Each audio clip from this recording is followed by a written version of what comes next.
السلام علیکم ورحمۃ اللہ وبرکاتہ۔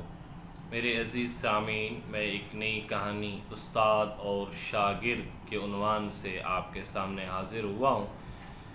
یہ کہانی سن کر آپ کے اندر علم کی ایک وہ شمع روشن ہوگی۔ دریائے دجلہ کے کنارے دو آدمی کھڑے تھے۔ ان میں سے ایک استاد تھا اور دوسرا اس کا شاگرد۔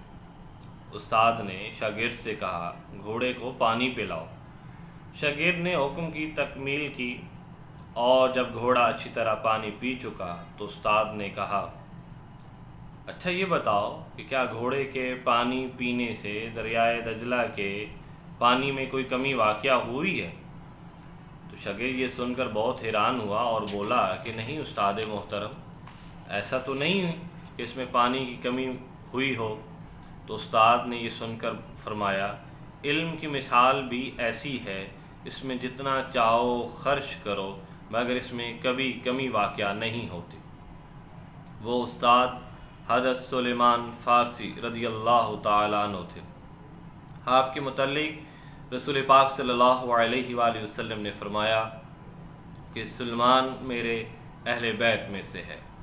حضرت سلیمان فارسی رضی اللہ تعالیٰ عنہ ایران کے مشہور شہر صفوان میں پیدا ہوئے۔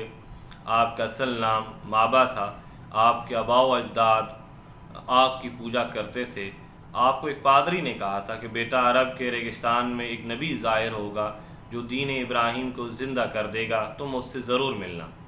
پادری تو مر گیا مگر آپ کے دل میں ایک لگن چھوڑ گیا۔ آپ ایک قافلے میں شامل ہو کر عرب کے لیے روانہ ہوئے مگر راستے میں تاجروں نے دھوکے سے آپ کو ایک یہودی کے ہاتھ فروخت کر دیا۔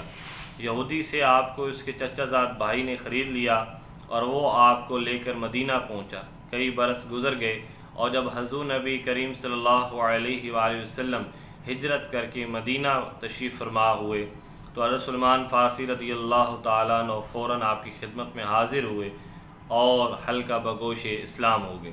حضور نبی کریم صلی اللہ علیہ وآلہ وسلم نے آپ کو یہودی کی غلامی سے آزاد فرما کر مسلمانوں میں آپ کی رہائش کا بندوبست فرمایا۔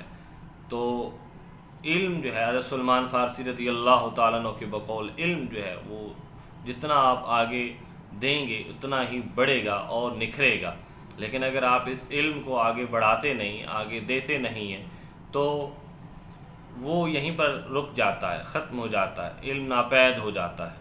اور قیامت کی نشانیوں میں سے ایک یہ بھی ہے کہ علم وہ اٹھا لیا جائے گا، چاہے وہ دین کا ہے اور چاہے وہ تو اخلاقیات کا ہے۔ تو اخلاقیات بھی دین میں سے ہے، تو دین کا جو علم ہے وہ قیامت کے نزدیک وہ اٹھا لیا جائے گا۔ تو اس کہانی سے یہ پتہ چلتا ہے کہ آپ علم آگے بتائیں، جیسے کہ اب اسی نظریے کے تحت میں یہ کام کر رہا ہوں اور آپ تک اپنی باتیں وہ پہنچا رہا ہوں۔ تو اللہ تعالیٰ سے دعا ہے کہ اللہ تعالیٰ ہمارے اندر علم کی شمع روشن فرمائے۔ فی امان اللہ۔